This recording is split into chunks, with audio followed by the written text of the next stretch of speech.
I think that there's a creative aspect, as martial artists. I think a lot of times people focus on the martial and not on the aspect of being an artist. So how would you how would you define the artist element of the martial artist? Uh,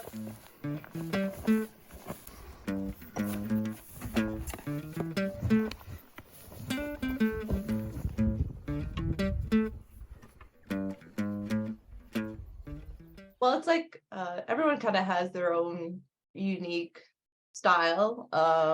For example, if we want to connect grappling to karate, like one of the places that I've really seen it, is for bunkai or oyos, however you want to define it, but the actual reason why you're doing the solo.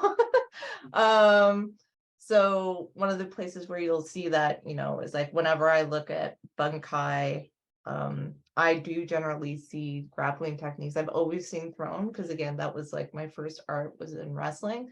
And I remember one time I was practicing a kata. I can't remember which one it was. I think it may have been Hand Shoden. I was practicing it in the wrestling room before practice, and then my wrestling coach is like, "Hey, you know what that is? That's this throw. And you know what this is? This is this throw." And it's funny, you see some karate people and they're still doing like the 1-2 like block punch applications, and it's like I was very fortunate that I was able to see these more organic, natural, more logical applications of kata very, very early on. Right. Yeah, so that's a part of that. Is like you're able to apply, for as far as like bunkai applications, is basically whatever your imagination can come up with within the confines of basic physics in human anatomy, right? So that's kind of that's a part of it there, but also, how people combine techniques is always going to be one, it'll be logical to their own physical capacities, but at the same time, you have so many options to choose from in terms of what you want to use and what's natural within your own movement patterns and what works for you on a practical level, and kind of how you navigate that. It's like if you're kind of making a painting, like I do a little bit of art stuff. I'm not great or anything, but it's like, oh, you try out this color and it's like, oh no, that doesn't really work. And then that's like, it's like if someone they're like, oh, nut kicks, that doesn't work. No. So you get rid of that. And then you're like, oh, well, what if I do, like, if I add some orange into this and we add something to the background? And it's the same thing with martial arts. Is like, sometimes I'll add a throw in. I was like, oh yeah, that really works. It's like you get to try out these different sequences, and I think again that's kind of an artistic and personal style thing. And then also with kata, everyone kind of presents it a little bit different, and again it's unique to them, assuming that they're doing it in a practical way. And I think again that's the kind of the artistry there as well. But also how people, it's a unique way of expressing yourself. And one of the true places that you can, I feel like, be in a flow state or zen state for me is doing grappling or practicing certain things. It's like I'm not thinking about anything else other than what I'm doing, and that's a kind of a artistic element as well. Thanks.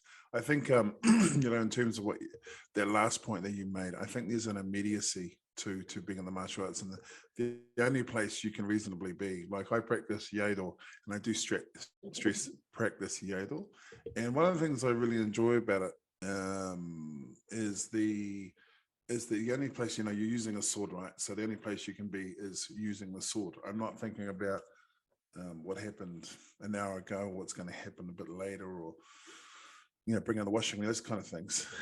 I'm literally trying to just sort of be in the moment. I think martial arts is really wonderful for that. Now, one of the things that I do, dear listeners, that I send out a little bit of a questionnaire, and I sent one to Jen, and she was kind enough to fill out many wonderful details.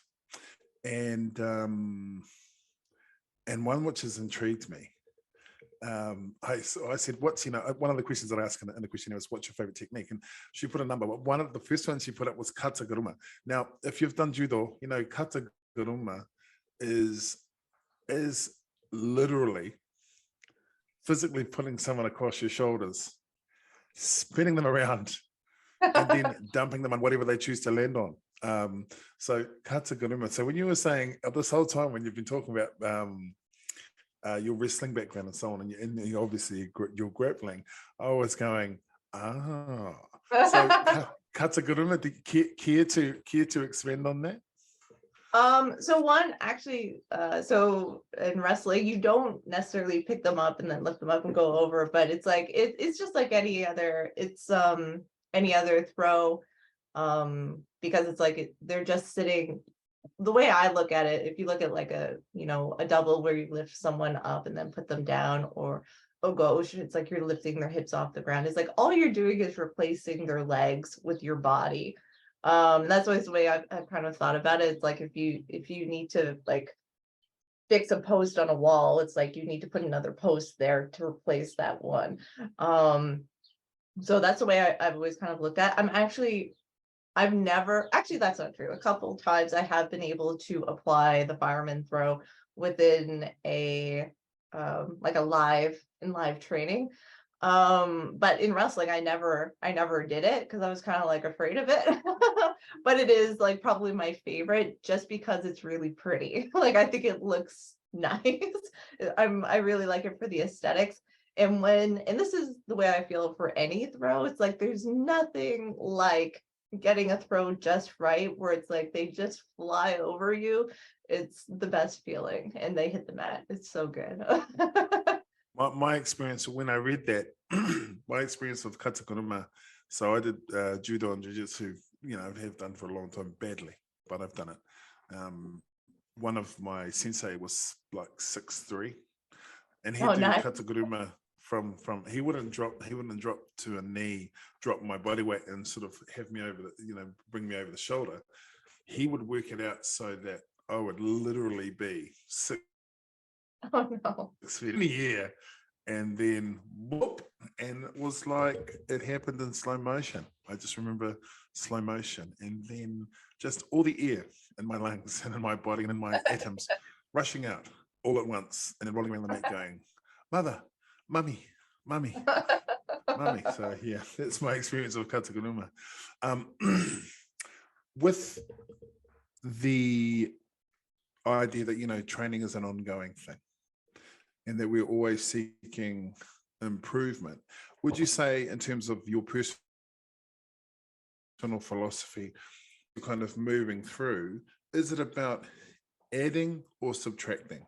Are you adding these different disciplines, or are you finding commonalities in them, and letting certain things go? I've often heard people who've been in the arts for a long time, they describe it as people are in two camps. One is I'm adding technique, or one is that I'm letting certain things go. Where would you kind of sit on that spectrum, or perhaps you have another thought on it?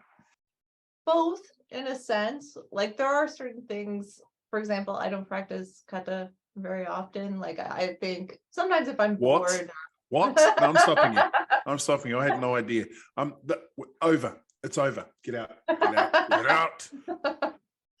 Yeah, I know. Some people are like, oh, kata, it's like that's the epitome of karate, but yeah, it's like all martial arts have solo practice. Wrestlers do, boxers do, everyone does, but they only do it when they're by themselves, right?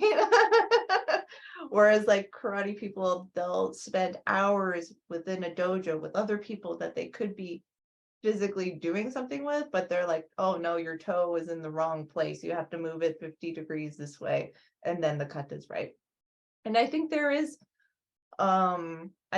value to doing kata, as far as like just practicing like the physical technique, remembering things. Like it's all very helpful in terms of visualizing, but the thing is you need to be visualizing, and a lot of people aren't doing it. They're just trying to figure out what the right position is with their arm, and then they're going to figure out everything else later. And I don't think that's the right way of doing it. You need to have constant feedback, and you get that with other people, or, you know, other training tools, whether you're hitting like a bag or mitts or whatever.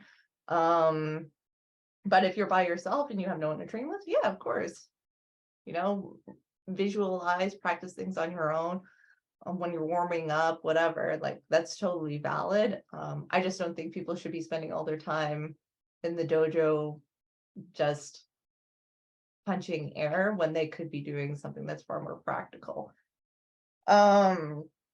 As far as like, am I adding? Yes, there's definitely stuff that I'm like, in a sense, of how I piece things together. And the sense change. I'm still learning new techniques in BJJ, learning how to, you know, use the gi in new ways. It's all the same principle. So in a sense, it's not really adding something new. Like you can look at it and say, okay, this is still a class 2 lever. This is how it works. What's the part that I'm kind of more adding in is like the different ways of applying it. There are some ways that I was like, oh man, I didn't even think of being in that position or doing this particular technique or using this tool to apply it. That's always coming up. So it's not necessarily new things, but it is a so it's not new concepts, just new ways of applying them that I didn't see it, right? It's like when you see, they have the images where it's like, is it a duck or is it a rabbit? It depends on your point of view. So now it's just like a new way of looking at things rather. So it's not, so I wouldn't say I'm, there are some element training methods that I'm letting go that I don't think they're necessarily as practical, but there are new ways of looking at things that I'm taking on, if that makes sense. A lot of people kind of, I don't want to say slavishly, but I will say slavishly kind of sort of sit on a formula. And the cool thing about, as you say, the cool thing about with karate, as with most martial arts, there are ways that you can do solo practice, but if you can't, if you ideally you have someone else to practice with, I think, yeah, gosh, I got to get some friends so badly. Look, we're coming to the end of our time, Jen, and I thank you so much for it. You've possibly got a tournament coming up, a BJJ tournament coming up. So how's the training going for that? Is it likely that you're going to get down there and bring the Thompson magic? Well, we'll see. Like I was planning on going to a tournament at the beginning of June. There's one in Buffalo. I'm in St. Catharines, so that's just like I'm in the lower, like most southern part of Ontario. And so Buffalo is only like 45 minutes away or so. So me and Josh were thinking about going to that tournament. As far as like training, I actually haven't been training all that hard. I'm just trying, I'm still recovering from a rib injury. So I'm trying to like get more into the rolling. Actually, the past couple of weeks are the first time I've really rolled at all. So I'm just starting to get back into it. The tournament that we would like to go to,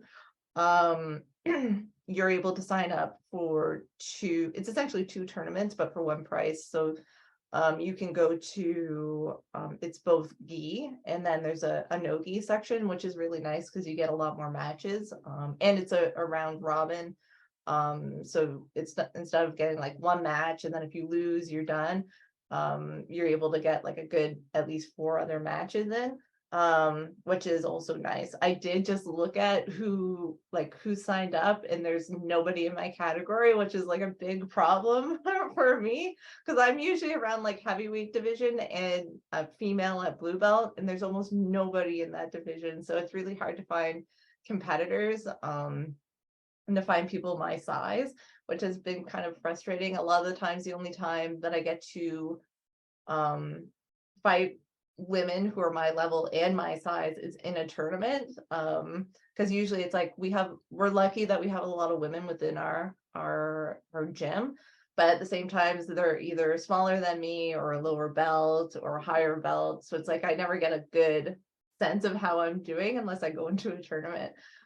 So fingers crossed I'm able to make it there and there's someone to fight. It doesn't look like it right now, but we'll see. Well, there's always Kata. Yeah. Just Fight go into myself. Kata. Just go Naihanchi on it, you know. Go a bit of Naihanchi and just that's gonna win everybody over, right? Yeah. Okay. Last two questions. One, if you could pull off like the technique that you go, oh, I'd love to pull that off in a tournament, in a BJJ tournament. What's the technique that you would go, oh, I would love to get a submission with that particular technique? What's Oh, when you go, oh, I'd love to pull that one off?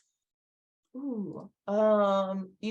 It's so strange. Like I'm not a guard puller, but I'd love to be able to like pull a guard and get a sweep like instantaneously and have that go into an armbar or something. Actually, we had a kid, he won gold at a recent tournament. He did so well, and he won the match in like 5 seconds. I was like, oh, that's what I want to do. Speaking about getting inspiration from people around me, and I was like, oh, that's my dream, is to win a match in 5 seconds. Oh, I'm right there with you, sister. I'm right there with you. Okay, and finally, what would you hope our martial arts community would embrace, and what some of the things you think that we need to let go in the future in order to progress? So it's funny, it's like again, I wrote a blog quite some time ago. It was called Dojo Disillusionment, and it was about how politics, I think, was always a major factor for a lot of people leaving martial arts spaces, there's a lot of egos and which generates a lot of conflict. And I don't think anyone enjoys that. Like I see some, big characters and they're going at each other and they're like, oh, did you see what they did? Did you see what, oh, this person said that? And I was like, that's high school stuff. I hope that, we're, for a good portion of us involved in martial arts, for adults. I wish that people would act that way, and just focus on the art. It's like, none of that other stuff, it doesn't matter. It doesn't matter who has the rank. It doesn't matter who won first. It doesn't matter this person said that. It doesn't matter. It just doesn't matter. What matters is training. Just train. If there's one message I have for people, it's just train. That's what matters. So I hope people will learn to just embrace the art, because that's what's going to help us overcome these our most human elements. Some of the negative aspects of who we are, the things that we're truly battling with, and it's only by embracing training that we can overcome those things. So I hope people will do that.